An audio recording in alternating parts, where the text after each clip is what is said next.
شب جمعہ ہے، مفاتی کے اندر ذکر ہے کہ جو جوان شب جمعہ خدا کی بارگاہ میں استغفار کرتا ہے، گریہ کرتا ہے، سمندر کی مچھلیاں اس کے لیے استغفار کرتی ہے.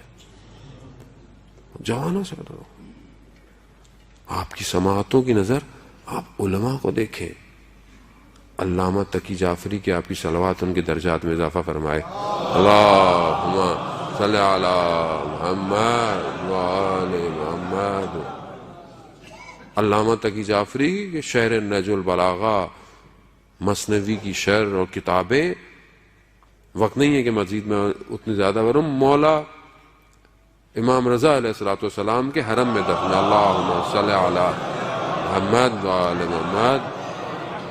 مولا کی زری کے قریب ہی دفن ہے، کیونکہ ظاہر اب رواق بن گئے ہیں. تو ایک جگہ جب شیخ بھائی کی قبر سے باہر نکلیں گے حرم زری کی طرف، تو ایک جگہ نیچے نیم پلیٹ لگی ہوئی علامہ تقی جعفری. علامہ تقی جعفری بیان کرتے ہیں، ہمارے استاد آغا داداشی نے یہ واقعہ ہمیں بیان کیا. کہتے ہیں جب بھی یہ واقعہ بیان کرتا ہوں یہ شیرین سے شیرین تر ہوتا چلا جاتا ہے، کیونکہ بہرحال جوان چہرے مجھے زیادہ نظر آ رہے ہیں ان کے لیے، بلکہ ہم سب کے لیے. یہ جو ہمارے لیے بڑا آسان ہے، یہ علماء ایسے نہیں بنے. عزیزان محترم، علامہ تقی جعفری کہتے ہیں کہ میں نجف میں جب حوزے میں پڑھتا تھا تو شدید گرمی تھی اور رجب کے ایام تھے. یہی رجب کے ایام، یہ جو کل 27 رجب ہے، کل کی رات تھی. تو یہ واقعہ مجھے کل پڑھنا تھا، لیکن بہرحال اب آ گیا کہ 27 رجب آ گئی. اتنی شدید گرمی تھی، کمروں میں بیٹھا نہیں جاتا تھا. اس میں اتنے اے سی وغیرہ نہیں ہوتے تھے، پرانی بات ہے. تو کہتے ہیں ہم دیوار کے سائے کے پاس آ کے بیٹھتے تھے کہ شاید کوئی ہوا چلے گی تو کچھ سکون ملے گا. 27 رجب کا ہمارے جو مدرسے کے جو ہیڈ تھے وہ بھی عالم دین تھے بہت بڑے. انہوں نے کہا کہ کوئی جشن رکھتے ہیں. تو وہ جو کام کرنے والا تھا، برتن اٹھانے والا ایک بوڑھا شخص، تو اس کو بولا بھی رات کو جشن ہے تو کچھ طالب علموں کو کچھ ہنسا دینا، کوئی ایسی بات کر دینا. انہوں نے ٹھیک ہے. رات ہوئی، اس نے اپنی جیب سے اخبار کی کٹنگ نکالی. اس اخبار کی کٹنگ پہ ایک تصویر تھی خاتون کی. اس زمانے میں کوئی ہوگی بغداد میں کوئی سب سے حسین خاتون. اس نے کہا بھائی مذاق ہے، مذاق ولاد ہے تو تھوڑا جشن ہے. جیسے ہمارے یہاں نہیں پتا ہوتا نا آج کل جشن ہے تو سب جائز ہے. جیسے پچھلے دنوں آپ نے ویڈیو دیکھی ہوگی مولا کائنات کے جشن کی. یعنی رونا آ رہا ہے کہ ہم کس مولا کو مانتے ہیں اور ہمارے جشن کیسے ہو رہے ہیں. یعنی ہمیں خود کو نہیں پتا ہم کر کے آ رہے ہیں. پہلے کیک کاٹنے تک تو چلے ہضم ہوتی تھی بات، اب یہ کیا ہے؟ کہاں جا رہا ہے اسلام؟ اب اس کو نہیں روکے تو بولیں گے یہ کیا کر رہے ہیں. نہیں، کون روکے پھر؟ مجھے آپ بتائیں، آسمان سے اترے گا؟ خوب روکنا تو پڑے گا. عزیزان محترم، میرا آپ کا اپنا شعور بلند ہونا چاہیے. تو انہوں نے کہا بھلا جشن ہے، ارزاہ مذاق. لیکن انہوں نے کہا دیکھو جواب صحیح دینا. سب طالب علم تھے.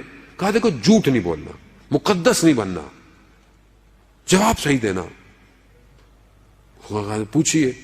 کہا کہ اس خاتون سے شادی کرنا پسند کرو گے یا ایک نگاہ امیر المومنین؟ اور کہا دیکھو بننا نہیں، سچ بولنا. اب سب سے پہلے تو وہ جو مدرسے کے جو ہیڈ تھے ان کے پاس آئی. مولانا تو علماء تو آپ کو پتا ہے، علماء کے پاس تو ریزننگ بہت ہے. ان کا جب مولا سے تو ویسے بھی ملنا ہی ہے، آخر میں مل ہی لیں گے. آخری میں جب جان نکل لی تو مولا نہیں آنا ہے. تو فی الحال کہا کہ بیٹے سے بولا بیٹا والدہ کو مت بتائیے گا. سب کے پاس آئی، سب نے یہی کہا.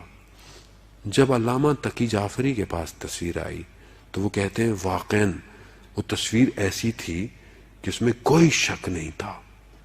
لیکن میں نے کہا تقی جعفری اپنی پوری ہستی دے دوں گا مگر ایک نگاہ امیر المومنین نہیں چھوڑوں گا. کہتے ہیں میں نے یہ کہا، سب نے میرا مذاق اڑانا شروع کر دیا، ہنسنے لگ گئے.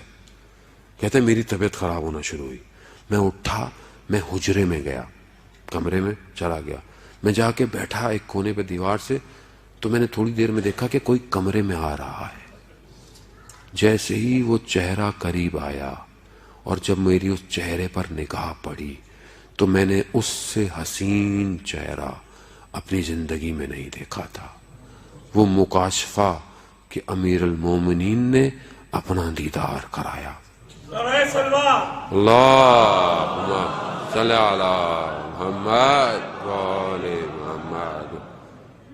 کہتے ہیں میں جب باہر نکلا تو میری حالت بڑی عجیب سی تھی. میری اس حالت کو دیکھ کر سب نے بولا کہ یہ کیا ہو گیا ہے. تو وہ استاد جو تھے وہ بھی عالم تھے, وہ پہچان گئے. تو جب مجھ سے پوچھا کہ یہ کیا ہوا, تو میں نے کہا میں منزل مقصود تک پہنچ گیا. تو اس عالم نے اس کام کرنے والے سے کہا کہ دیکھو ایسا امتحان مت لیا کرو, ہر شخص امتحان میں کامیاب ہونے والا نہیں. یہ تقی تھا جو امتحان میں کامیاب ہو گیا. کہنا آسان ہے,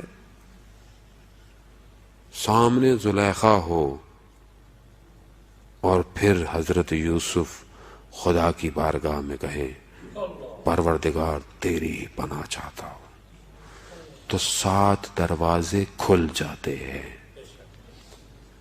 لیکن یہ آسان نہیں ہے. خدا سے یہ مانگیں کہ خدا ایسے امتحان میں نہ ڈالے, ظرفیت نہیں ہے. جس کو مانے انسان, ہاں نہیں میں بڑا پارسا ہوں, میں بڑا نہیں, انسان ہوتا پاؤں لڑک جاتے ہیں انسان کے. جوانوں سے مخاطب ہوں میں, اپنے نفس کو نہ بیچے کسی کو. مولا متقیان کہتے ہیں اگر تم اپنے نفس کو بیچنا چاہتے ہو تو کم سے کم قیمت جنت ہے, کم سے کم. تو ایک تصویر کے لیے, ایک ویب سائٹ کے لیے, ایک تصویر, ایک فریم, خدا کے لیے اس کی حفاظت کریں. آیت اللہ قاضی طباطبائی کہتے ہیں یہ دل خدا کا ہے, اسے کسی اور کو کرائے پہ مت